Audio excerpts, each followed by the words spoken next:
Good morning, children.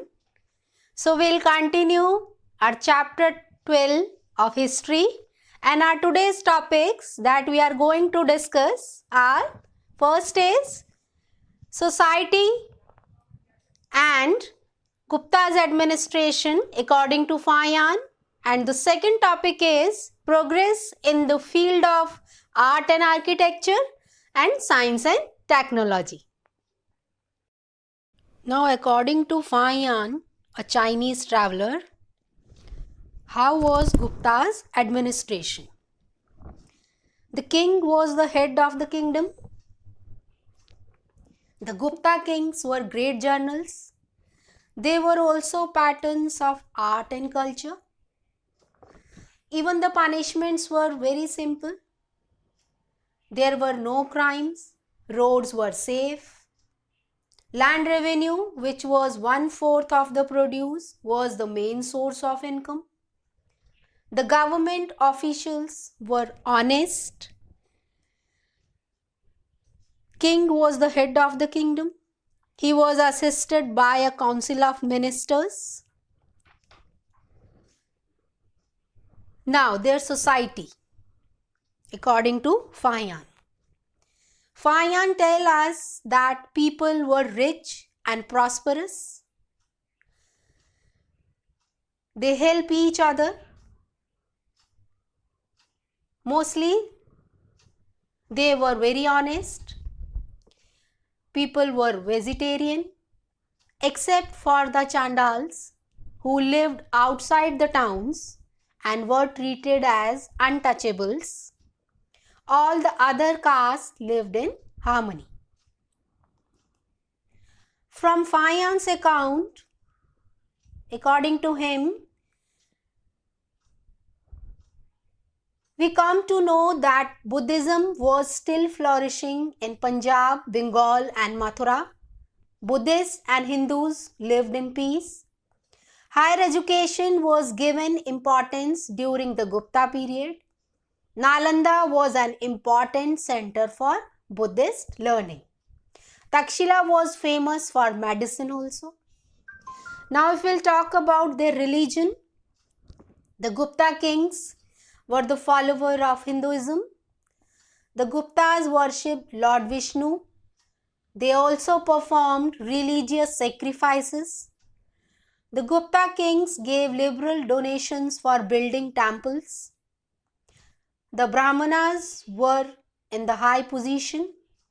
They laid emphasis on the devotion of Vishnu through prayers.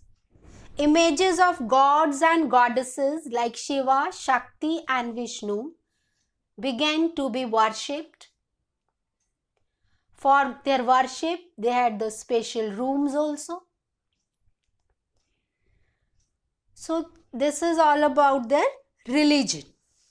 Now, the question is, according to the Fayan, how was Gupta's administration and society?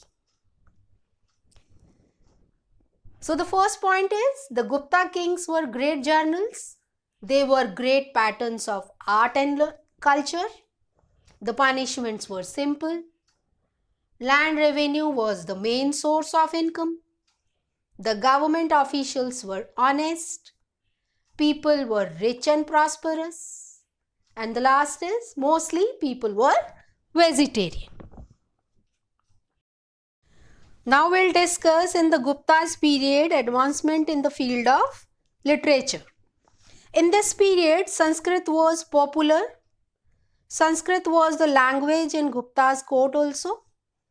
Kalidasa, the greatest poet, dramatist, enriched the Sanskrit language. Abhijan Shakuntalam and Vikramoorvanshi are the gems of Sanskrit literature.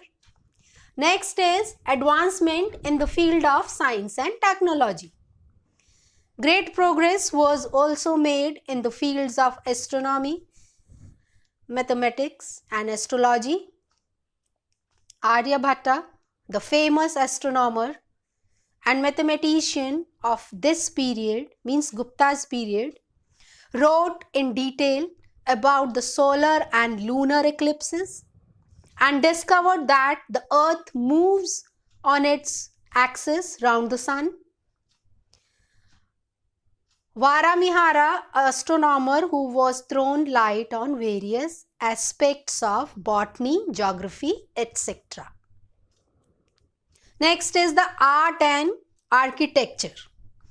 In sculpture, India made great progress under the Guptas, means they were the great patterns of art and literature.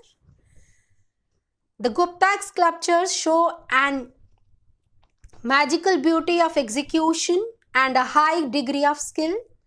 The discovery of a large number of images and sculptures at Saranath are also in this period. A large number of beautiful temples were built during this period.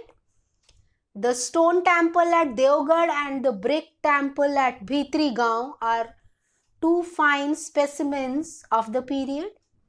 The walls of the Ajanta caves are covered with beautiful fresco paintings, which till this date look fresh as if they have been painted recently. So if we'll talk about the progress made in the field of science and technology and art and architecture during the Gupta period, so the main points will revise once again. First we'll revise the progress in the field of science and technology. Great progress were made in the field of astronomy, astrology and mathematics. Aryabhatta, the famous astronomer, wrote about the solar and lunar eclipse. Third is some astronomer thrown light on various aspects of botany and geography. Then art and architecture.